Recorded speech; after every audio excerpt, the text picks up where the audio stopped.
突破都市圈合作模式，亲深签署协议，打造全国跨区域合作新样板。青岛与深圳横跨1800余公里的距离，将手紧紧握在了一起，打造全新的跨区域合作模式。今天就让我们来了解一下，观看中不要忘记点赞关注。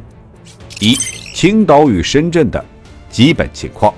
青岛市地处山东半岛南部，东部与南部濒临黄海，东北与烟台市毗邻，西与潍坊市相连，西南与日照市相接壤。全市总面积为11293平方公里，常住人口1037.15万。地势东高西低，南北两侧隆起，中间低凹。青岛市大体有3个山系，东南部是崂山山系，北部为大泽山，南部为大珠山、小珠山与铁绝山等组成的胶南山群。青岛是一个工业城市，拥有39个工业门类和众多千亿级产业链。主要的支柱产业有家电电子、纺织服装、石油化工、机械制造、食品饮料等，有海尔、海信、青岛啤酒等知名企业。临海的地理条件使青岛的港口物流非常便利，还能深入发展海洋经济，所以它在经济方面也是非常的出色。2024年上半年，青岛的 GDP 达到了7978.67亿元，稳居山东省的第1位。深圳地处广东省南部珠江口东侧，东临大亚湾和大鹏湾，西濒珠江口和伶仃洋，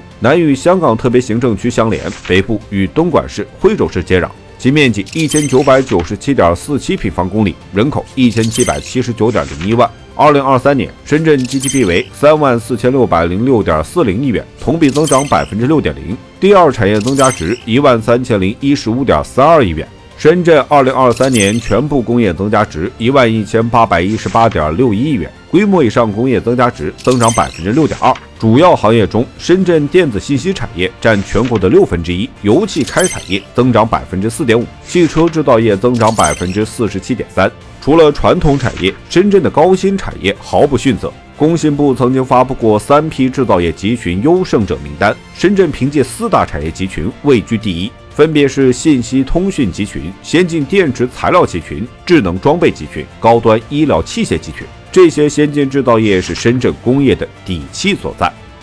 2. 青岛深圳打造全新的跨区域合作模式。11月26号，青岛市与深圳市携手签署了一项重要的战略合作协议。该协议旨在利用两地的资源优势，促进资源要素的合理流动和优化配置，以加快培养新的生产力。通过这一合作，两地期望能够提升综合实力和国际竞争力，成为全国跨区域合作发展的新典范。根据协议，双方将遵循政府引导、企业主体、优势互补、共赢发展的原则，深化多领域的合作。在科技创新、产业发展、文化旅游和对外开放等方面，两地政府将加强统筹协调和政策引导，以实现更深层次的合作。此外，双方还将积极对接国家重大战略，如“一带一路”、粤港澳大湾区以及黄河流域生态保护和高质量发展等，以推动两地现代化国际大都市的建设。为更好地推进合作项目和相关事宜的落实，两地创新了合作机制。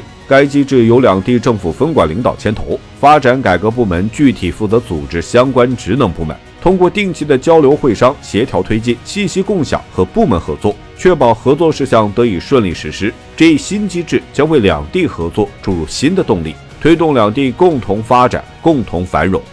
3. 青岛与深圳展开深度合作的方向。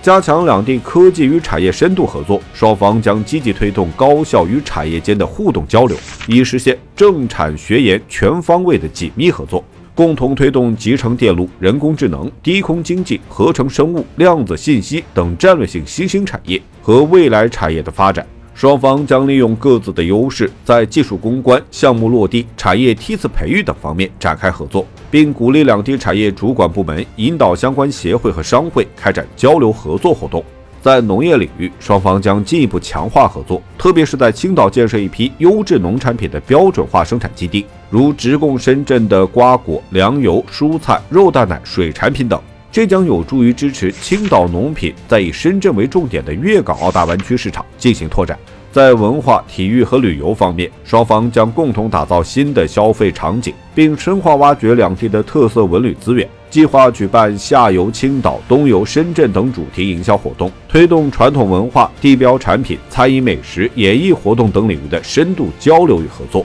同时将共同促进旅游产品的开发与市场拓展，实现两地互为重要的旅游目的地和客源输出地。充分利用深圳与泰国、越南、香港与澳门等地，以及青岛与日本、韩国的旅游交流优势，共同深化体育领域的合作，携手推进帆船运动的发展，并共同举办精彩的帆船赛事。在开放水平方面，双方将深化海陆空互联互通，发挥国际性综合交通枢纽的作用，加强两地港口的联动发展。特别是在智慧港口和绿色港口方面，将开展技术交流与合作，共同构建辐射日韩、连接东南亚等地区的国际开放物流大通道。在体制机制创新方面，两地将会深化改革交流合作，借鉴深圳综合改革试点的典型经验和创新举措，并根据当地实际情况进行复制推广。同时，将优化营商环境，共享改革举措，并建立惠企政策沟通共享的渠道。